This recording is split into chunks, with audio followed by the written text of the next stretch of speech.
झुंझुनू जिले के पोषाणा गांव ने रचा इतिहास। गांव में लगा शहीदों का मेला। झुंझुनू जिले के पोषाणा गांव में एक साथ 5 शहीदों की प्रतिमाओं का हुआ अनावरण। राजस्थान के झुंझुनू जिले का पहला ऐसा गांव पोषाणा, जहां एक छत के नीचे 5 शहीदों की प्रतिमाओं का हुआ अनावरण। प्रथम विश्व युद्ध से लेकर 2009 तक के शहीदों की प्रतिमाओं का एक साथ हुआ अनावरण। राज्य सैनिक कल्याण सलाहकार समिति के पूर्व अध्यक्ष प्रेम सिंह बाजोर ने किया प्रतिमाओं का अनावरण। झुंझुनू जिले ने प्रदेश ही नहीं बल्कि देश में भी अनेकों इतिहास रचे हैं। देश में सबसे ज़्यादा सैनिक भी झुंझुनू जिले ने ही दिए हैं और शहीद भी झुंझुनू जिले ने ही दिए। इसी क्रम में आज़ादी की 75वीं सालगिरह पर झुंझुनू जिले के उदयपुर वाटी पंचायत समिति के पोषाणा गांव में बस स्टैंड पर बने शहीद स्मारक में एक साथ एक ही स्थान पर गांव के 5 शहीदों की मूर्तियों का अनावरण समारोह पूर्वक किया गया।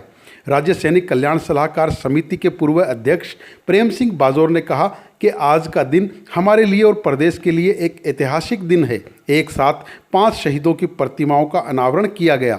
यह उनके लिए बड़ा गौरव का विषय है। उन्हें मौका मिला है इन शहीद प्रतिमाओं का अनावरण करने का।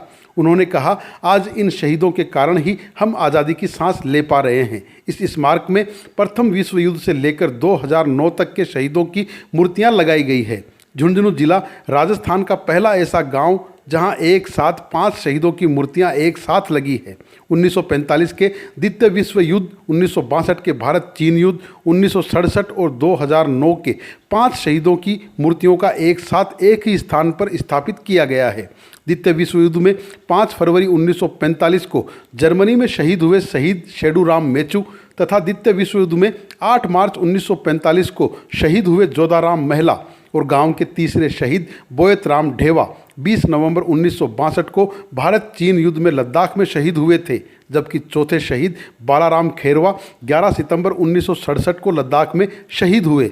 वहीं 5वें शहीद धर्मपाल सिंह 16 सितंबर 2009 को जम्मू कश्मीर में शहीद हुए थे। एक ही स्मारक में इन 5 शहीदों की प्रतिमाओं का अनावरण का यह समारोह पूर्वक हुआ कार्यक्रम गांव के लोगों के लिए किसी यादगार या सुनहरे पल से कम नहीं था। जहां गांव के लोग शहीदों को याद कर अपनी आंखें नम कर रहे थे, तो वहीं गांव के लोगों में एक अलग जोश भी देखने को मिला। इन शहीदों ने देश की रक्षा के लिए अपने प्राण न्यौछावर कर अपना ही नहीं बल्कि गांव का और देश और प्रदेश का भी नाम रोशन किया है। अनावरण हो रहा है आज, जो हमने सबने मिल के कर दिया। हमारे सांसद साहब, पूर्व विधायक साहब, सुमन जी, डॉक्टर सुमन जी, सब लोगों ने। और मैं ये समझता हूँ कि एक पहला संगम है जिसमें 5 मूर्तियाँ एक जगह विराजमान, एक जगह उनका अनावरण हुआ है मूर्तियों का। इससे बड़ा काम राजस्थान में सब जगह घूमे, लेकिन पहला गांव है। इस धरती की मिट्टी को हम शीश के लगा के नमन करते हैं और इससे बड़ा कोई देश के अंदर एकता का मैसेज नहीं दिया जा सकता। और आपको बता दूं कि आज जो आप हम सब लोग यहाँ बैठे खड़े हैं, धंधा कर रहे हैं, कोई बिजनेस कर रहा है, कोई नौकरी कर रहा है, ये सारी की सारी कोई देन है। तो इन शहीदों की, सैनिकों की, गौरव सेनानियों के कारण से हम लोग इस देश में आराम से बैठे काम धंधा कर रहे हैं। तो जितना मान और सम्मान इनको दिया जाए उतना ही कम है। कहीं भी शहीद की मूर्ति हो, उधर से यदि अपना गुजरना हो तो शीश झुका के वहाँ प्रणाम करना चाहिए।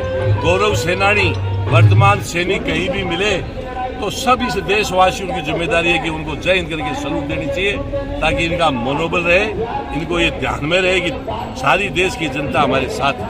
धन्यवाद।